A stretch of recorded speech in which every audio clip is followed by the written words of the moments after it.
Hello everyone, welcome back to Sky CC. तो आज के इस वीडियो में मैं विधानमंडल का सेकंड पार्ट कंप्लीट करूँगी। तो पहले बात करते हैं कि विधान परिषद के सदस्यों का चुनाव।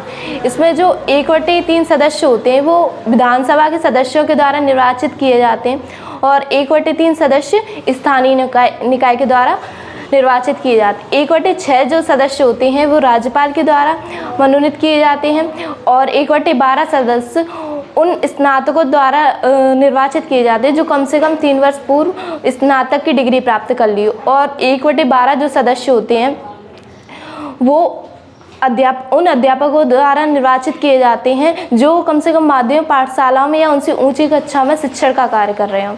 तो विधान परिषद का जो चुनाव होता है वो अप्रत्यक्ष होता है, जनता उनको नहीं चुनती है।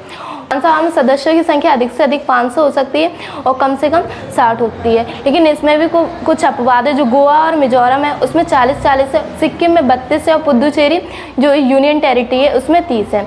और विधान परिषद के सदस्यों की संख्या विधानसभा के सदस्यों की संख्या से कम 1/3 यानी कि 40 होती है। और विधानसभा में अध्यक्ष और उपाध्यक्ष होते हैं और विधान परिषद में सभापति और उपसभापति होते हैं। इन दोनों को ही अध्यक्ष और उपाध्यक्ष की उपाधि दी गई है, यानी कि ये दोनों समान होते हैं।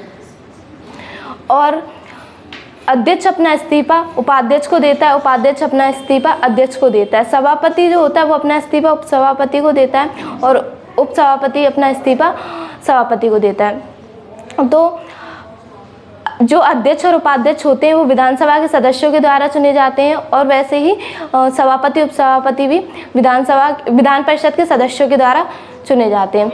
अनुच्छेद 332 के अनुसार राज्य की जनसंख्या के अनुपात के आधार पर एसटी और एससी को आरक्षण दिया गया। और अनुच्छेद 333 के अनुसार राज्यपाल एक एंग्लो भारतीय को विधानसभा में मनोनीत करेगा, लेकिन 104वें संविधान संशोधन के द्वारा एंग्लो भारतीय समुदाय के आरक्षण को समाप्त कर दिया गया। विधानसभा के जो कार्य व शक्तियाँ हैं वो है इसे राज्य सूची और संबंधित सूची पर कानून बनाने का अधिकार है।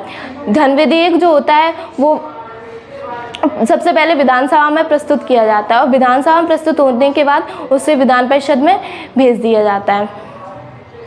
और विधान परिषद को धन विधेयक को 14 दिनों के बाद वापस लौटाना होता है। प्रत्येक वर्ष राज्य का जो वार्षिक बजट होता है वो विधानसभा में प्रस्तुत किया जाता है और विधानसभा की अनुमति के बिना राज्य में कोई भी टैक्स नहीं लग सकता है।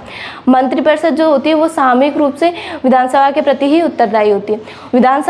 विधान परिषद के जो कार्य और शक्तियाँ हैं वो है विधान परिषद किसी विधेयक को 4 माह तक ही रोक सकती है और जो मंत्री और मुख्यमंत्री होते हैं उनका चयन किसी भी सदन में से किया जा सकता है, चाहे वो विधानसभा हो विधान परिषद हो। और विधानसभा के सदस्य भी इसके प्रति उत्तरदायी होते हैं।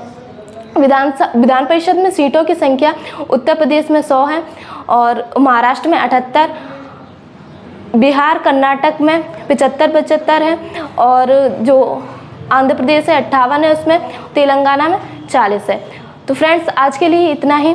स्काई सीसी का स्लोगन है स्टडी विथ हैप्पीनेस। जय हिंद, जय भारत।